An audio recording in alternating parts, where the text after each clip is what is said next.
तो आज हम बात कर रहे हैं आर्टिफिशियल इंटेलिजेंस मतलब एआई की एक बहुत ही कह सकते हैं चौंकाने वाली क्षमता पर। Deep fake technology. हमारे पास एक स्रोत है मायावी सत्य का भविष्य, जिसका एक अंश इसी मुद्दे पर है। हाँ, डीप फेक ये आजकल काफी सुनने में आ रहा है। बिल्कुल। और इस स्रोत में ना 2023 की एक बहुत ही अजीब बल्कि खतरनाक घटना का जिक्र है।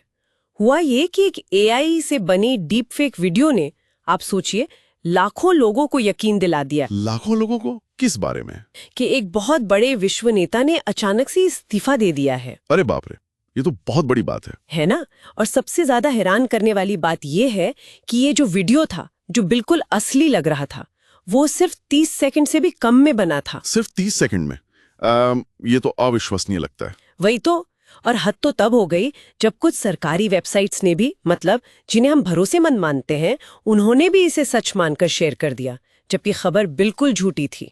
सरकारी वेबसाइट्स ने भी? ओह हाँ, तो ये स्रोत हमें सोचने पर मजबूर करता है कि भाई ये हुआ कैसे, और इससे भी ज्यादा जरूरी कि इसका हमारे लिए मतलब क्या है। कि एआई कितनी तेजी से और कितने विश्वसनीय तरीके से झूठी जानकारी बना सकता है अब। बिल्कुल, विश्वसनीय, यही शब्द है। और जब सरकारी स्रोत, जो आमतौर पर जांच परख के बाद ही कुछ जारी करते हैं, वो भी अगर धोखा खा सकते हैं, हाँ। तो फिर आम नागरिक के लिए सच और झूठ में फर्क करना कितना मुश्किल हो सकता है। ये तकनीक के असर और जानकारी की प्रामाणिकता पर बहुत गंभीर सवाल खड़े करता है। सही कहा। और स्रोत का शीर्षक भी यही इशारा करता है, मायावी सत्य का भविष्य। मतलब एक ऐसा भविष्य जहां सच शायद मायावी हो जाए। बिल्कुल। ये जो 30 सेकंड वाली बात है ना, ये दिखाती है कि ये चीजें लगभग रियल टाइम में बन सकती हैं और फैल सकती हैं। तो क्या इसका मतलब ये है कि हमारे जो पारंपरिक तरीके हैं सच जानने के, जैसे फैक्ट चेकिंग वगैरह, वो अब काफी नहीं है? ये एक बहुत बड़ा सवाल है। शायद वो काफी नहीं है, या शायद उन्हें बहुत तेज होने की जरूरत है, क्योंकि जब तक आप फैक्ट चेक करेंगे तब तक तो वो झूठी खबर लाखों करोड़ों लोगों तक पहुंच चुकी होगी। सही बात है, नुकसान तो हो चुका होगा। हाँ, और एआई की बनाई चीजें अब इतनी असली लगती हैं कि हमारी अपनी आंखें, अपने कान भी धोखा खा सकते हैं। वो डीप फेक नाम ही इसीलिए है ना, गहराई से बनाया गया फेक। तो ये स्रोत शायद यही कह रहा है कि हमें सिर्फ टेक्नोलॉजी बनाने वालों पर नहीं, बल्कि हम जो जानकारी कंज्यूम करते हैं उस पर कैसे यकीन करते हैं, उस पर भी सोचने की जरूरत है। हाँ, मुझे भी ऐसा ही लगता है।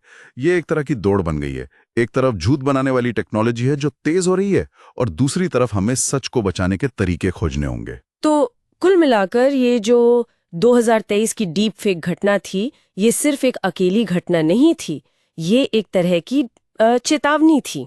एक वेकअप कॉल कह सकते हैं। हाँ बिल्कुल। इसने दिखाया कि कैसे सेकंडों में बना एक डिजिटल भ्रम, वो भी इतना शक्तिशाली कि लाखों लोगों और यहाँ तक कि सरकारी तंत्र को भी गुमराह कर दे। सही। ये हमें सीधे सीधे उस भविष्य की ओर ले जा रहा है जहाँ क्या सच है क्या झूठ, ये पहचानना शायद रोजमर्रा की चुनौती बन जाए, एक धुंधलापन सा। हाँ, और ये हमें एक बहुत ही अहम, बहुत ही बुनियादी सवाल पे लाके खड़ा करता है, मुझे लगता है। क्या सवाल? कि अगर एआई इतनी आसानी से, इतनी जल्दी और इतने विश्वसनीय तरीके से, मतलब बिल्कुल असली लगने वाला भ्रम पैदा कर सकता है, हाँ। तो भविष्य में इस मायावी सत्य के दौर से निपटने के लिए, जानकारी को सही ढंग से परखने के लिए और सच तक पहुंचने के लिए हमें किन नए तरीकों को अपनाने की जरूरत होगी, या शायद किन नई क्षमताओं को विकसित करने की जरूरत होगी, दिमागी तौर पर भी। हाँ बिल्कुल। शायद हमें सोचना पड़ेगा कि हम सूचना को प्रोसेस कैसे करते हैं। ये एक बड़ा सवाल है जिस पर हम सबको विचार करना बहुत जरूरी है।